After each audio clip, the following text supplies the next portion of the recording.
전주의 한 복지관에서 성희롱과 갑질이 일상적으로 벌어졌다는 증언이 나왔습니다. 따돌림을 당한 직원이 자살했다는 의혹을 받고 있는 복지관입니다. 민주당 공천심사가 문제의 후보들을 걸러내지 못하고 있습니다. 민주당 내부에까지 비판이 나오고 있습니다.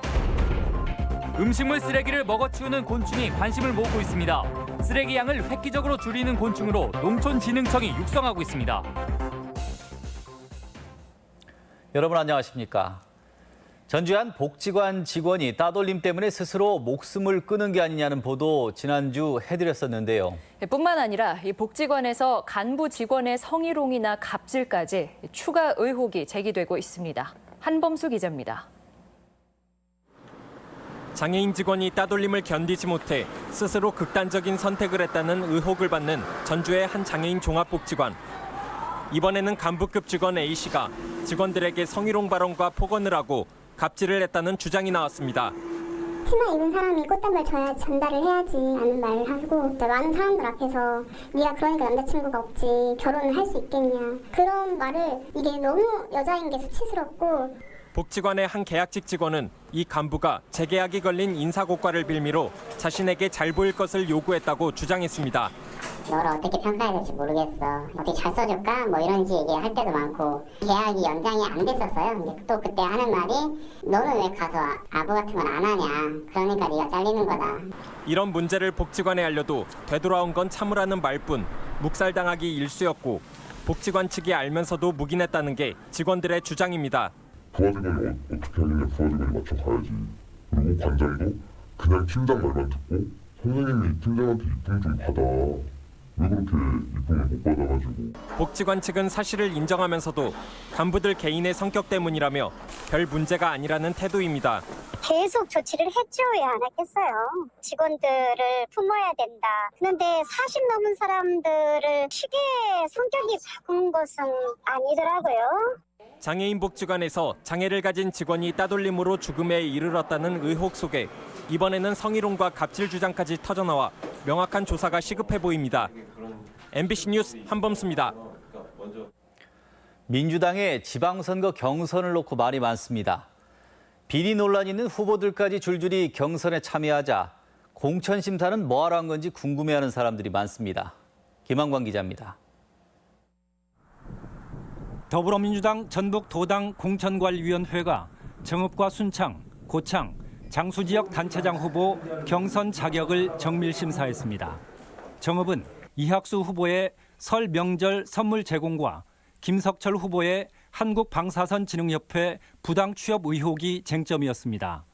순창 황숙주 후보는 사회관계망 서비스 SNS를 이용한 선거법 위반 논란, 고창 박우정 후보는 부인 갑질 논란이 시끄럽습니다. 장소 이영숙 후보는 남편을 대신한 군정 개입 논란에 이어 돈 봉투를 돌린 선거법 위반 혐의로 수사까지 받고 있습니다. 심층 면접을 2차례나 실시해 관심이 높았지만 장수만 유보 결정했을 뿐 모두 경선 참여로 결론났습니다. 이대로라면 결론을 유보한 장수 역시 제대로 된 검증을 기대할 수 없습니다. 문제가 있는 사람들을 지역에 후보로 내세운다는 것은 그 지역을 다시 한번 망치는 길이 되지 않을까요? 실정법 위반조차도 걸러내지 못하는 공천관리위원회 역할에 민주당 내부에서마저 자성과 비판의 목소리가 거셉니다. 공직선거법에 지금 연루돼 있는 사람들 걸러내야 된다고 생각하거든요. 그런 것들이 이제 번번이 이제 벽에 자꾸 부딪히니까. 그 배경에는 민주당 공천관리위원회와 도당위원장과의 갈등설 등이 거론되지만 압도적 지지율에 취한 예고된 결과라는 지적도 만만치 않습니다. 민주당의 이 공천 과정은 사실상 사천에 가깝다라고 이야기할 수밖에 없는 상황입니다. 조건 자체가 이미 틀렸다고 한다면 누가 그 결과에 대해서 인정하고 수용을 하겠습니까? 민주당의 후보 경선이 절차는 물론 내용면에서도 파열음이 커지면서 지방선거에서 어떤 결과로 이어질지 유권자들의 선택이 주목됩니다. MBC 뉴스 김한과입니다. 도내 지방선거 기초단체장 예비후보 3명 가운데 1명 이상이 전과가 있는 것으로 드러났습니다. 선관위에 등록한 도내 단체장 예비후보는 81명으로 이 가운데 37%인 30명이 전과 이력을 신고했는데 순천과 고창은 등록 후보 모두 전과자였고 많게는 5건의 전과를 가진 후보도 있었습니다. 군산 롯데아울렛이 이달 말 문을 열 예정입니다. 하지만 아직까지 지역 소상공인들의 생존권 보장을 위한 협약이 마련되지 않아 불만을 사고 있습니다. 임홍진 기자입니다. 롯데아울렛 측은 오는 27일 개점을 목표로 막바지 외부 공사가 한창입니다. 그동안 지역의료협동조합과 상인협동조합 등 관련 500여 소상공인들은 롯데아울렛 측과 6차례에 걸쳐 자율조정회의를 열고 상생 방안을 논의했습니다. 상공인들은 개점 시점을 3년 더 늦출 것과 생존권 보장을 요구했습니다. 3, 4명씩의 어떤 가족이 또 같이 생계를 유지하게 되는 거죠. 그런데 지금 롯데가 들어와 버리면 거기서 또 30-40% 매출이 또 빠지게 돼요. 롯데 측은 그러나 청소와 건물 관리, 주차 부문 등 300여 직원 180여 점포주와 이미 계약을 해놓은 상태여서 이를 수용할 수 없다는 입장입니다. 이런 가운데 중소벤처기업부가 중재자로 나서 강제 조정할 가능성도 점쳐지고 있습니다. 하지만 롯데아울렛 측이 중소벤처기업부의 권고를 거부하고 1억 5천만 원의 벌금을 납부한 뒤 영업을 개시해도 제도적으로 막을 방법이 없어 상공인들이 막막해하고 있습니다. 중기부에서 합의점을 찾아주는 내용인 거거든요. 그러다 보니까 이게 미리 나가면 서로 입장이 곤란한 사항들이 있으니 지금 서로 협의하고 있습니다. 행정감독기관인 군산시의 경우 별다른 역할을 하지 못하고 입점 찬성이 우세한 편인 인근 아파트 주민이나 상가들의 눈치 보기에 급급해하고 있습니다. 대기업 롯데가 막강한 자금력을 내세워 아울렛을 개장하면 지역 상권을 크게 위협할 것은 자명해 보이지만 소상공인들은 법도 지역 정서도 기댈 수 없어 안타까워하고 있습니다. MBC 뉴스 임홍진입니다. 수급 불안정 여파로 일부 농산물 가격이 크게 출렁이고 있습니다. 농식품부에 따르면 무와 감자는 지난해 한파로 작황이 좋지 않아 가격이 크게 오른 반면 대파와 양파는 재배 면적 확대로 가격 하락세가 가팔라지고 있습니다. 도는 무의 경우 비축량이 풀리고 봄무가 나오면 가격이 안정될 것이라 밝히고 과잉 농산물은 수급 조절에 나설 방침입니다. 음식물 쓰레기 처리는 아파트에서나 자치단체 모두에게 골칫거리인데요. 이런 유기성 폐기물을 먹어치우는 곤충이 있어 산업화 방안이 관심을 끌고 있습니다. 박연선 기자입니다. 파리목 곤충인 동해 등의 유충이 음식물 쓰레기로 배출된 두부 사이를 파고듭니다. 어떤 음식이든 빠른 속도로 먹어치우는데 만 이틀이면 분해해 분변토로 배출합니다. 화학적, 기계적 조치 없이 유기성 폐기물이 친환경 비료로 뒤바뀌는 겁니다. 대표적인 친환경 곤충으로서 음식물 쓰레기를 80% 이상 분해하는 효과를 갖고 있으며 무게는 70%, 부피는 40%까지 줄여주는. 최근에는 폐기물 관리법이 바뀌면서 동해 등의 산업화에 단초도 마련됐습니다. 보관 가능한 음식물 쓰레기 양이 무제한으로 늘어 원료 수급에 청신호가 켜졌고 활용 분야도 넓어지고 있습니다. 동해 등에는 음식물 쓰레기를 분해하기도 하지만 스스로 닭과 어류의 사료가 되기도 합니다. 동해 등의 사료는 높은 단백질 함량과 항균 능력으로 인기가 좋습니다. 특히 화학적 첨가 없이 제품 생산이 가능해 환경 친화적이라는 게 강점입니다.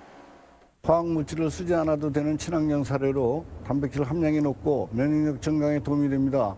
앞으로 증설을 통해 해외에서 수입되는 사료 첨가제를 대체하는 것이 목표입니다. 엄청난 음식물 쓰레기 처리 비용을 줄이고 부가가치도 얻을 수 있는 동해 등해가 곤충 산업의 활로가 될 수 있을지 관심입니다. MBC 뉴스 박연선입니다. 전국체전 개최도시인 익산시가 북한팀의 초청을 추진합니다. 익산시는 오는 10월 익산에서 열리는 99회 전국체전에 북한팀을 초청하기 위해 대한체육회와 문광부, 통일부와 협의했으며 긍정적인 반응을 얻었다고 밝혔습니다. 심사위원 비리로 취소됐던 전주 대사슴놀이의 대통령상이 복원됐습니다. 문화체육관광부는 대회의 권위를 고려하고 지난 대회 평가와 심의를 거쳐 판소리 명창부의 대통령상을 복원하기로 했다며 올해부터 시상 규모가 확대된다고 밝혔습니다. 오늘의 간추린 뉴스입니다. 계란값이 크게 떨어지자 농협이 소비 촉진에 나섰습니다. 수도권 농촌사랑 봉사단 회원 1,200여 명을 상대로 계란 판매에 나서는 한편 직원 1인당 계란 3판 팔아주기 운동을 펼치고 있습니다. 축산 농가를 돕기 위한 가축재해 보험 가입비가 지원됩니다. 익산시는 3억 원의 예산을 확보해 소와 돼지 등 16종의 가축을 키우는 농가에 가입비는 50%, 자부담도 일부는 지방비를 지원할 계획입니다. 수돗물에 대한 불안감을 해소하기 위해 안심 확인제가 실시되고 있습니다. 전주시 맑은물 사업소는 시 홈페이지에 수질 검사를 신청하면 무료로 11개 항목을 검사해 전자메일로 결과를 알려준다고 밝혔습니다. 미세먼지 감축을 위해 도내에서도 차량 배출가스 현장 단속이 실시됩니다. 오는 20일까지 고속도로 진출입로와 버스터미널, 차고지 등 도내 16개 장소에서 노후 경유차와 버스를 대상으로 배출가스 측정이 이뤄집니다. 간추린 뉴스였습니다. 택시 노동자들이 법인택시 전액관리제 실시와 위반 사업장 처벌을 촉구했습니다.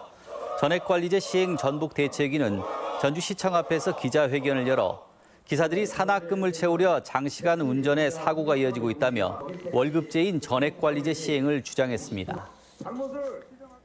전북지방경찰청은 일명 김영란법 위반 혐의로 도내 일간지와 인터넷 신문기자 14명, 건설사 임원을 불구속 입건했습니다.